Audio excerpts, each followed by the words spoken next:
Magandang araw mga nanay, tatay, ate at kuya, at syempre sa lahat ng mga mahilig magluto. Mukhang masarap, di po ba? Syempre, hindi lang mukhang masarap, legit na masarap talaga. Tutuklasin natin ang pinakamasarap na paraan ng pagluluto ng chicken liver. At ipapakita ko sa inyo kung ano ang sikreto para walang aftertaste ang chicken liver. Ang recipe na to ay masarap, malasa, at siguradong tatangkilikin ng buong pamilya. Welcome po sa aking YouTube channel. Ngayon, ipapakita ko na sa inyo para hindi malansa ang chicken liver na lulutuin natin. Walang aftertaste. Huwag huhugasan ng tubig ang chicken liver. Ang kailangan natin ay lemon or calamansi or suka.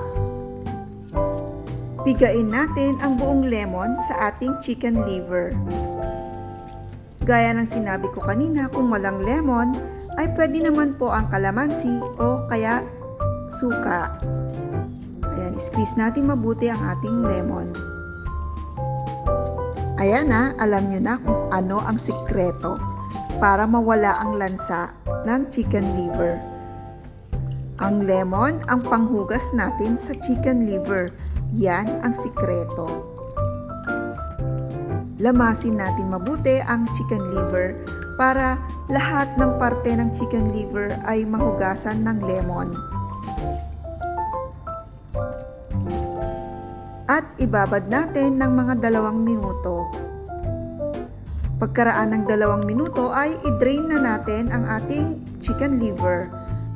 I-drain natin mabuti ang chicken liver para tuluyan nang mawala lahat ng lansa ng ating chicken liver bago natin ito lutuin.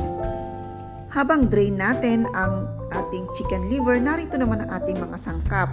Ang sibuyas bawang, ang ating spices na paprika, cumin, black pepper, a little bit of salt, and a little bit of sugar, lemon, soy sauce, at panggisang olive oil. Lutuin na natin ang ating masarap na chicken liver.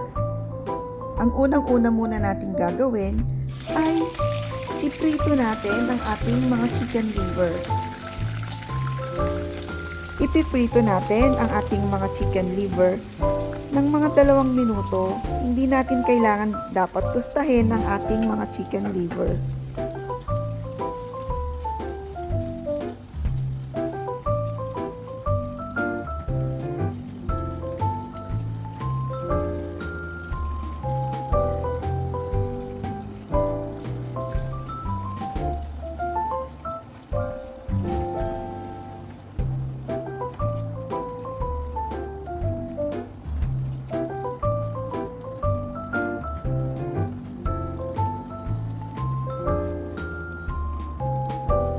Hanguin na natin ang ating mga chicken liver para hindi matosta at iset aside at itapon ang ating pinagprituhan.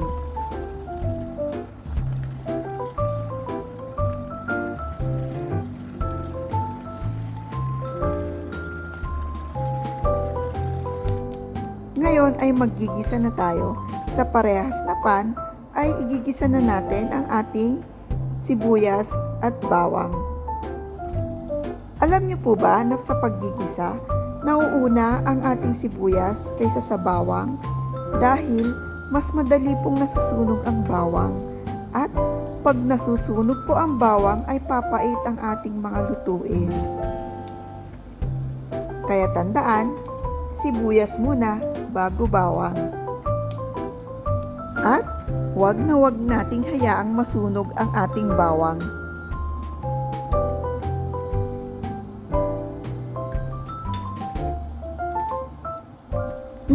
Mabango na ang ating sibuyas at bawang. Pwede na nating ilagay ang ating sunod na sangkap, ang ating toyo. Isi-simmer natin ng saglit ang ating toyo para mas manuot ang lasa ng ating toyo.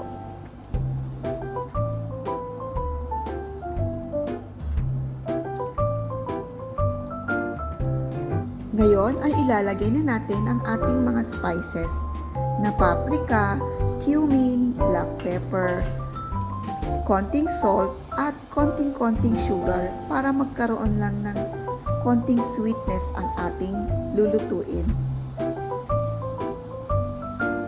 Haluin mabuti at isi-simmer natin ng ilang seconds.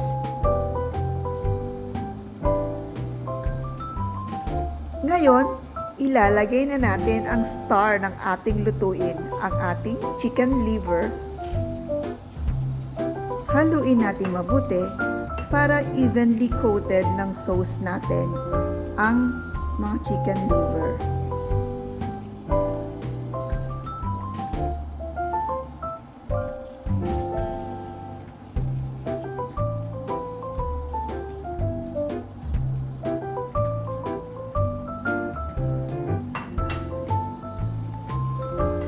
Takpan at isimmer natin ng mga 1 minuto.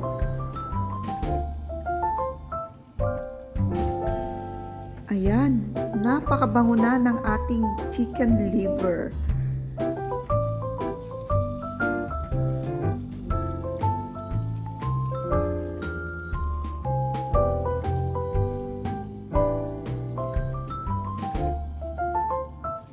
Ngayon ay pwede na natin ilagay ang ating huling sangkap, ang lemon. Ilagay natin ang lemon at pagkatapos ay takpan at pakuluin ng mga 1 minuto muli. Remember, wag na wag hahaluin.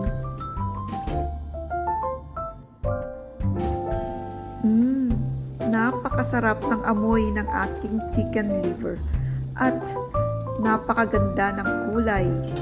Vibrant na vibrant ang kulay. Siyempre, napakasarap. Ready na ang ating best recipe for chicken liver na siguradong magugustuhan ng ating buong pamilya.